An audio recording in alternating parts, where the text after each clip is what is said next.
Good evening, everybody. Well, a little bit late getting off work today. However, need a nice little topic for our Wednesday video, so I thought of do a little walk and talk.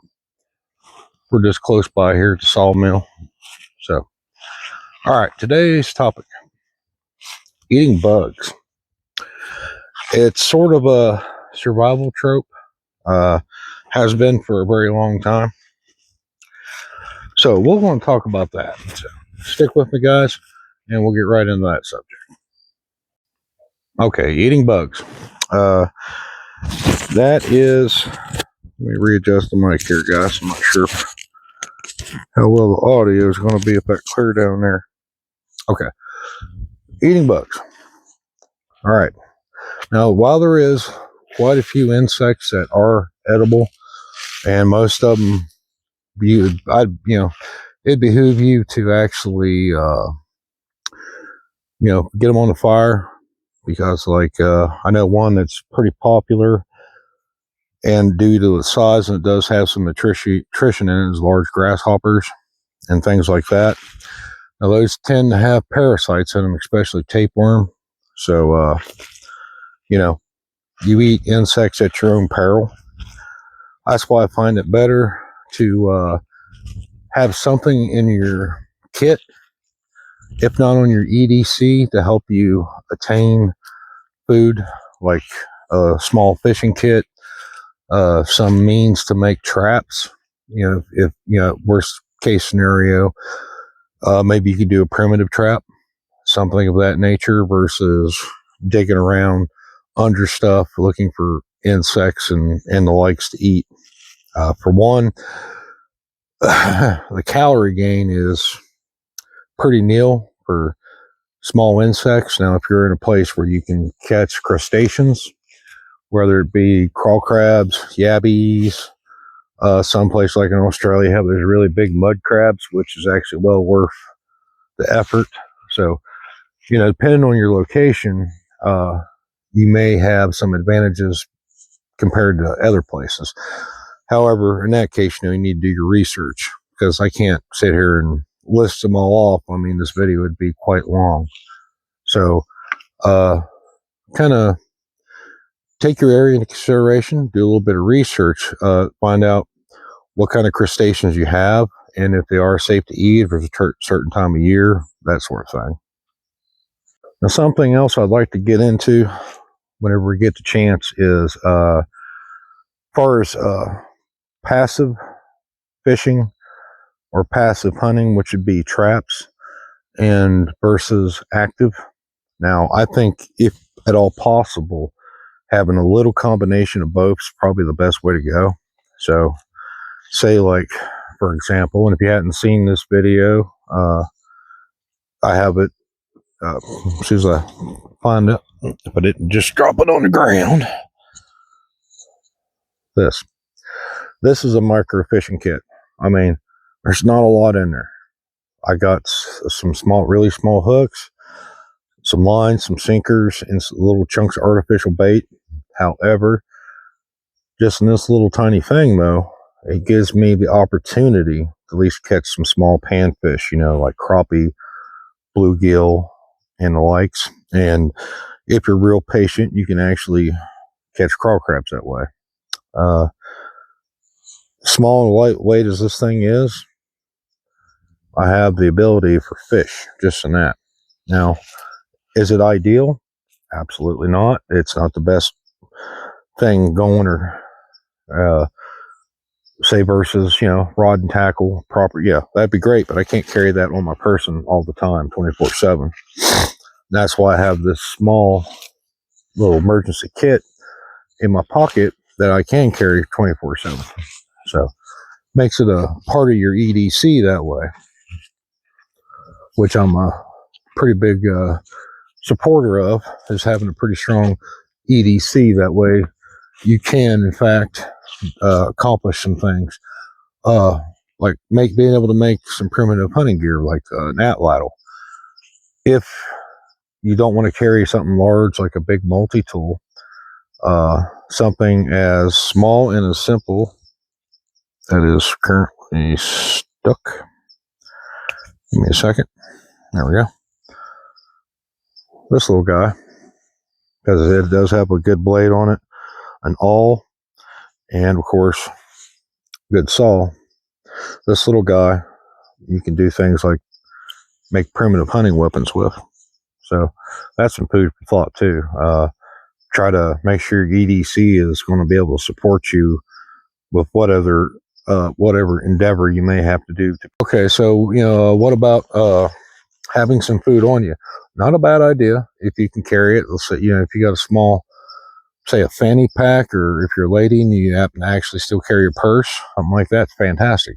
Me, it's a little smushed, but I usually keep something like that in one of my back pockets. Like I said, it's been smushed, but still food.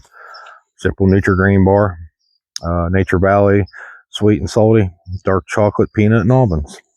And whereas there's not a whole lot in this, I have 160 calories, 8 grams of fat, 3 grams of saturated fat, no trans, no cholesterol.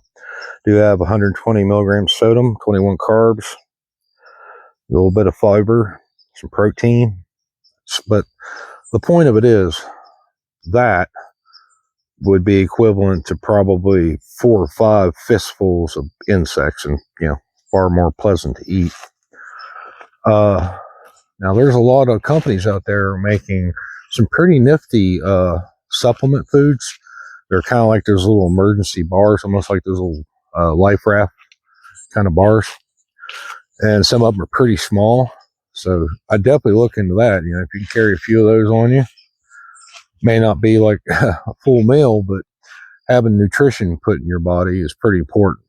And along that lines, simply consider carrying, say go to say whatever you have for a pharmacy. Often they have those aluminum waterproof little pill cases, or kind of round. Get those and stuff them full of multivitamins to keep on your person. Having that kind of nutrition to put in your body, if you're going to be a couple days without eating well or at all, that's actually really help you out a lot. It won't make you feel full, but it'll help your body deal with it, since you're able to get the extra vitamins and minerals to, just like a multivitamin. But yeah, if at all possible, I mean, outside of starving to death, I try to avoid insects and like worms and stuff. I have ate those things before. Like the worm thing was just kind of like a rite of passage with a bushcraft survival gig. They taste absolutely horrible, and the texture is just really, really gross. But like I said, anytime you take an insect or a mollusk or anything like that, you're eating that stuff, and you're always risking some kind of contamination or potential parasitic infestation. So you want to be super careful about that stuff. At the very least, I recommend boiling. If you had to eat worms, just boil them. But and two, you want to watch like, you don't want to really go for dangerous stuff. There's stuff that's got venom, and some stuff is poison. It has toxics. There's a lot of beetles that have actual toxins from stuff that they eat. It's in their body. So, if you see something that's out bumbling around and it has no fear, this thing is just out in broad daylight, walking through wide open plain area, there's a good chance there's a reason for it. It's not worried about getting eaten, because most things won't try to eat it because it's probably got some kind of toxins in its body. And of course, obviously, centipedes, spiders, and millipedes. The millipede is toxic, not venomous, whereas your spiders and your centipedes are venomous.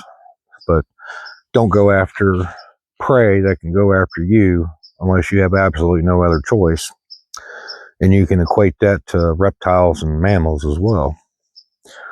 And same when I was talking about the crustaceans. You got to watch out for some of them could put the hurt on you. So you got be real careful with dealing with those, because they can give you a mechanical injury, and that's no fun in a survival situation. And A survival situation is pretty well kind of what we're flatline talking about here, because if you're to the point where you're considering eating insects, you're probably in a pretty bad way. Now, there's a lot of grubs and stuff that are edible, but again, there's probably quite a few that aren't. So wherever you're at, do a little bit of research, look them up, see what you got in your state, and make sure you got stuff that, if you did have to absolutely eat, it's not like toxic, because that'd be a pretty crappy way to go. So most of the time, like I said, it's when you're going for nutrition, you got that rate versus, in this case, it's the calories that you're going to get versus the effort required to get said calories. Now, foraging plants and stuff is a pretty good skill to have. Mushrooms, absolutely be careful, because you usually only get one time you're wrong, then you're dead with mushrooms. So I'm not giving any advice on this channel for mushrooms, as much as I would like to talk about the ones that I do gather and eat.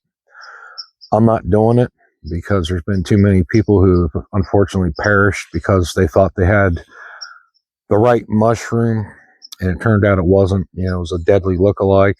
So no offense to anybody, I'm probably not ever going to get into mushrooms on the channel, because I'm not taking that risk. Only thing I can tell you about your mushrooms, consult an expert. And I mean someone who is a legit, been in the field, been there, done that, and lived to tell the tale, to get information about funguses, because they're pretty dangerous guys. But losing light fast here. It's almost 7 o'clock. I know it don't look quite as dark on the camera, but we're losing the light. Sun's about completely down. All right.